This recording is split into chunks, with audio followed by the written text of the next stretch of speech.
दो इंटरव्यू सुन रहा था मैं, जो है ऑन मॉर्निंग स्टार पे, जो उनकी लरिसा फर्नांड जी हैं, उन्होंने दो बहुत बड़े स्टालवॉर्ड्स मनी मैनेजर्स, एक प्रशांत जैन जी और एक नरेंद्र शंकर, उन दोनों का इंटरव्यू लिया और दोनों से एक सिमिलर क्वेश्चन पूछा, द इम्पैक्ट ऑफ लक।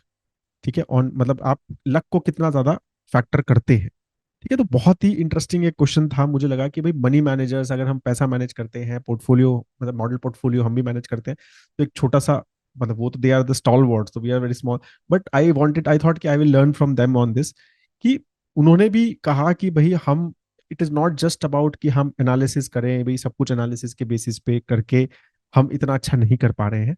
तो देयर इज, तो शी सेड, मतलब this was a question, you bring skill intelligence in the entire, तो this answer was from the, क्या कहते हैं, नरेंद्र शंकरन जी, जो कि सीआईओ है आईसीआईसीआई प्रूडेंशियल के, राइट। तो ही सेड कि तो इन्होंने गट फील के ऊपर भी बोला, इंट्यूशन के ऊपर, लक कर्मा के ऊपर, राइट।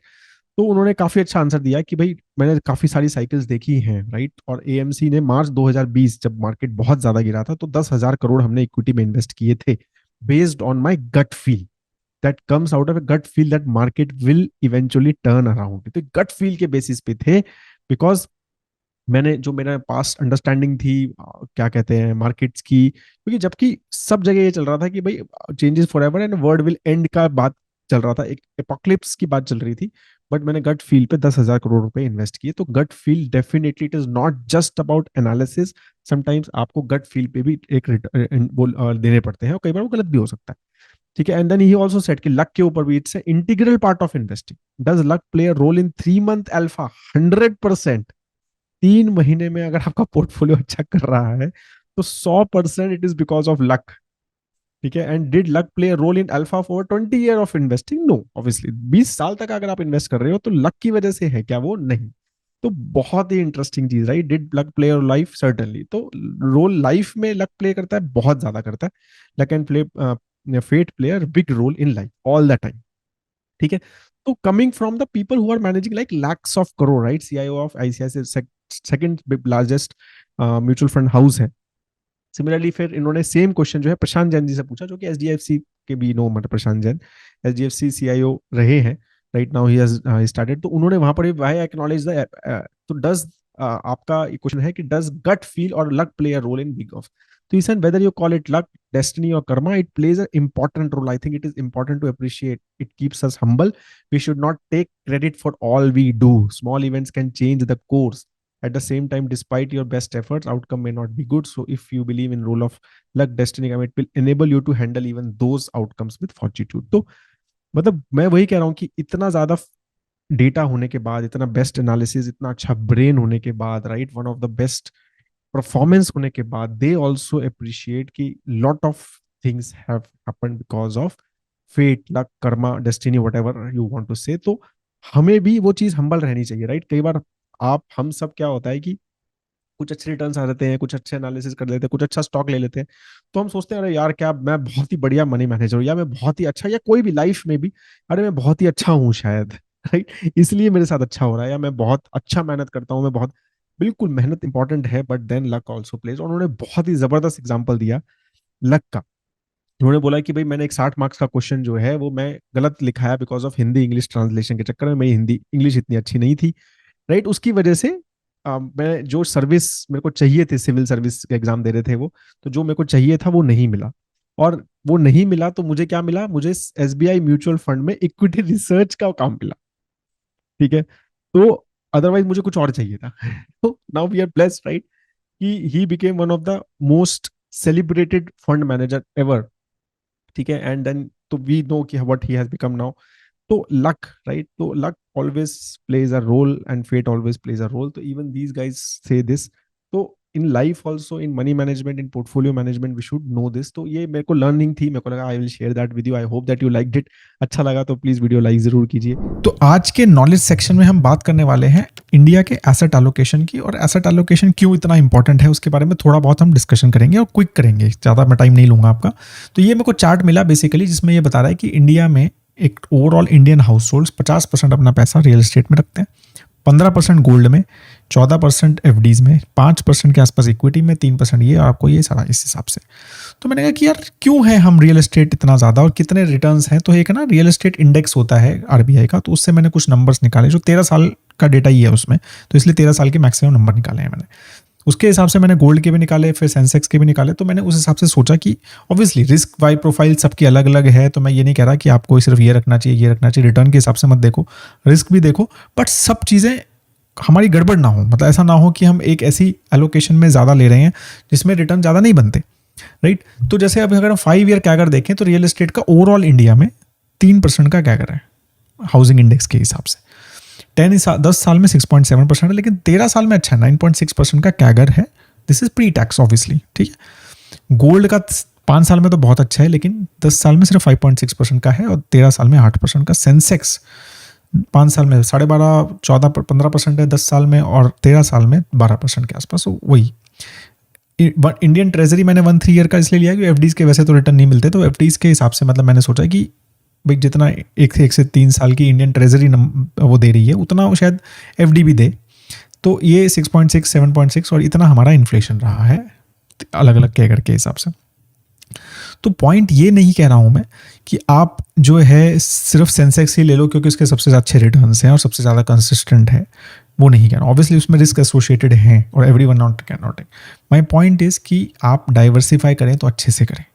ऐसे एसेट क्लासेस में डाइवर्सिफाई ना करें, राइट, जहाँ पे अगर 9% रिटर्न भी हैं जो कि डिसेंट है, but for that the kind of मतलब आपको पैसा कितना बड़ा डालना पड़ता है, आपके लिए बाय करना कितना मुश्किल है, सेल करना कितना मुश्किल है, right. It's a very difficult asset class to manage. तो वो चीज़ हमें समझनी चाहिए, right. Gold again is a good asset class, ठीक है, डिसेंट रिटर्न दिए हैं, राइट, बट कितना एलोकेशन उसका होना चाहिए, राइट। तो वो चीज़ समझनी है। अब ये इंश्योरेंस है, ये तो 5-6% का रिटर्न देता है, ये तो शायद इंडियन ट्रेजरी जितना रिटर्न भी नहीं देता। क्यों है हमारे पास प्रोविडेंट फंड अभी तक हम देखते हैं 7-8% के हिसाब से रिटर्न दे रहे हैं, ठीक है। टैक्स सेविंग करते हैं, वो सब चीज़ें, पोस्ट टैक्स रिटर्न ठीक ठाक है उनके, तो वो भी। फिर इसमें टैक्स भी देखना है, राइट। अब ये जो है ट्रेजरी जो है, इसमें अगर हम 30% टैक्स में, तो 30% टैक्स कम, मतलब 30% रिटर्न कम कर दीजिए। सेंसेक्स में अगर कैपिटल गेन के हिसाब से 10% कम कर दीजिए। गोल्ड में फिजिकल है जिस तरह का, गोल्ड है जिस तरह का है, अगर वो है तो एसजीबीज वगैरह तो उस हिसाब से कम कर दीजिए। रियल एस्टेट में भी 20% का इंडेक्सेशन के साथ कम कर दीजिए। तो ये भी हमें सारी चीज़ें समझनी है, उस हिसाब से अपना एसेट एलोकेशन समझना है, ठीक है। तो वैसा नहीं है कि नहीं यार ऐसा कर लेना चाहिए, एक बहुत ही साइंटिफिक अप्रोच लेके ही हमें अपना पोर्टफोलियो ओवरऑल एसेट एलोकेशन समझना चाहिए और उस हिसाब से प्लान करना चाहिए।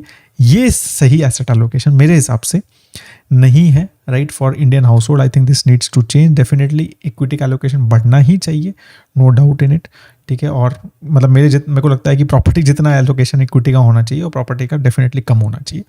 दैट्स हाउ, क्योंकि दिस एलोकेशन इज डायरेक्टली हमारी इंडियन इकोनॉमी पे बेट कर रहे हैं यहाँ पे, राइट। तो उस हिसाब से, और यहाँ नंबर्स भी उस हिसाब से हमें बता भी रहे हैं। तो आई थॉट कि ये इंटरेस्टिंग नंबर्स थे, तो कुछ नंबर्स रन करे थे, मेरे को लगा कि आपके साथ शेयर करता हूँ। I hope that you liked it. Knowledge section में आज एक छोटी सी स्टोरी, मैंने बहुत इंटरेस्टिंग स्टोरी एक पढ़ी, तो विच आई वांटेड टू शेयर। काफी मतलब थोड़ा सा ज्यादा टेक्स्ट है, तो मैं उसमें थोड़ा समरी बताऊंगा, और फिर आप उसको पॉज करके यहाँ पर अगर आपको डिटेल में पढ़नी है तो पढ़ना चाहिए, बहुत इंटरेस्टिंग है, ठीक है। तो बेसिकली क्या है ना, world is changing very fast around us, we need to understand that, क्योंकि with advent of artificial intelligence, technology, नई नई चीजें जो आ रही हैं मार्केट में, राइट, तो वर्ल्ड जो है बहुत ही ज्यादा फास्ट जो है हमारे अराउंड चेंज हो रहा है, and we are not realising it. हमारे जॉब्स में, हमारे बिजनेसेस में बहुत सारी चीजें जो है वो चेंज हो रही हैं, and अगर हम उसके साथ मूव चेंज नहीं कर रहे हैं अपने आप को, तो हम जो है ये चोलुटेका, ठीक है, रिवर का जो ब्रिज था उसकी तरह हो जाएंगे। तो बहुत इंटरेस्टिंग स्टोरी है which mister Iyer has shared here. उन्होंने बोला कि एक ब्रिज था, बेसिकली होंडुरस एक कंट्री है सेंट्रल अमेरिका में, जहां पर बहुत ज्यादा टाइफून्स और इस तरह के स्टॉर्म्स आते हैं, राइट, बहुत ज्यादा हरिकेन्स एंड स्टॉर्म्स वगैरह आते हैं। तो वहां पे एक ब्रिज बनाना था उनको, कि एक रिवर के ऊपर जिसका नाम था चोलुटेका रिवर, और उसके ऊपर दे वांटेड, 1996 की बात है, they wanted to make a bridge और which was very strong, right, क्योंकि उनकी जब भी उनका स्ट्रांग कोई वो आता था तो उनके ब्रिजेस जो है वो गिर जाते थे, खराब हो जाते थे। तो वो दे वांटेड कि भाई हम एक स्ट्रांग ब्रिज बनाए, तो उन्होंने एक जापानीज फर्म को रखा और उन्होंने उनके लिए बहुत ही जबरदस्त, बहुत मॉडर्न डे डिजाइन, एक एक आर्किटेक्चरल सिविल इंजीनियरिंग मार्वल जो है वो ब्रिज वहां पर बनाया। ठीक है। लेकिन कुछ कुछ महीनों के बाद ही, मतलब एक्चुअली, और एक हरिकेन आया which was like one of the biggest hurricane. 75 inch rain हुई जस्ट इन 4 डेज, 75 इंच। ठीक है, 4 दिन में बहुत ज्यादा रेन हुई। और जो रिवर है ना वो बहुत ज्यादा बढ़ गई, वो चोलोटेका रिवर।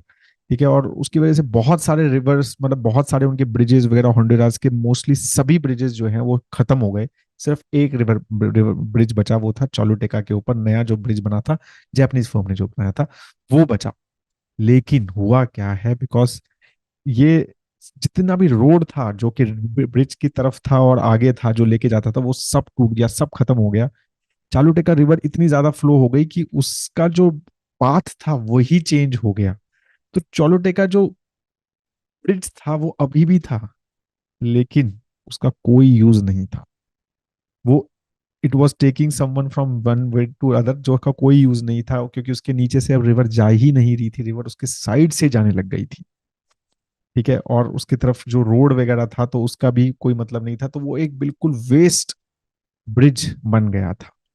तो what the writer is trying to say here is कि हमें भी वो ब्रिज नहीं बनना, जबकि हम बहुत स्ट्रांग है एक जगह पे। हमें, मतलब हमें हमेशा समझना है चेंजेस गोइंग अराउंड अस। ठीक है, तो वो चीज आप बहुत समझिए, ये चीज की, मतलब हम अगर मार्केट्स को भी समझते हैं, कंपनीज को भी समझते हैं, हम बहुत स्टॉक एनालिसिस करते हैं, बहुत सारी कंपनीज मैनेजमेंट को समझते हैं, even though we are a big proponent of boring process of same process of investing, right. लेकिन हमें फिर भी, राइट, ये चीज समझनी है कि हमारे अराउंड क्या हो रहा है, हम कैसे कैसे वर्ल्ड में चेंजेस हो रहे हैं, कौन से एसेट क्लासेस नए बन रहे हैं, क्या हो रहा है, राइट। वो चीज को समझना बहुत जरूरी है, उसके हिसाब से अपनी कॉल्स लीजिए। इवन वर्क वाइज, राइट, कहाँ आप काम कर रहे हैं उसके चारों तरफ टेक्नोलॉजी कैसे चेंजेस कर रही है अपने अराउंड, राइट। क्या हम उसके अराउंड चेंजेस कर रहे हैं, क्या वो फ्लेक्सिबल हैं हम, या हम इस ब्रिज की तरह एक तरफ अटके हुए हैं। ये चीजें हमें समझनी बहुत जरूरी है। तो बहुत अच्छी स्टोरी है, एज अ सेट। ये आप पॉज करके इसको अच्छे से पढ़ सकते हैं, ये बहुत अच्छे से राइटर ने यहाँ समझाने की कोशिश की है। So I thought that I read this and I was very impressed. मुझे लगा कि I will share that with you as well. ये मैंने सेव करके रखी हुई थी। अगर आपको कोई क्वेश्चन है जो आज हमारा डिस्कशन हुआ है, तो please do right in the comment section below. आप हमारे साथ कोई फाइनेंशियल प्लानिंग का सेशन जो है, इफ यू वांट टू, काफी सारा फेस टू फेस सेशंस चल रहे हैं आजकल, because people are more and more coming to us and they are trying to understand कि कैसे करना है, प्रोसेस समझाइए हमारे, मतलब ओवरऑल फ्रॉम सेविंग्स परस्पेक्टिव, कितना सेव करूं मैं, कितना परसेंटेज मैं पैसा जो है स्पेंड करूं, कितना, कितने का घर लूं, कितने की कार लूं, राइट, मेरे गोल्स क्या हैं, उसमें के लिए कितना परसेंटेज इन्वेस्ट करूं, कहाँ इन्वेस्ट करूं। तो इस टाइप के क्वेश्चंस एक बहुत ही पर्सनलाइज्ड वे में we are trying to solve. ठीक है, if you want to book a session, do check investindia.in website, and you can book a session with me or Parimal, and then we can take things forward from there. That is all. Have a great time ahead, दोस्तों। जय हिंद।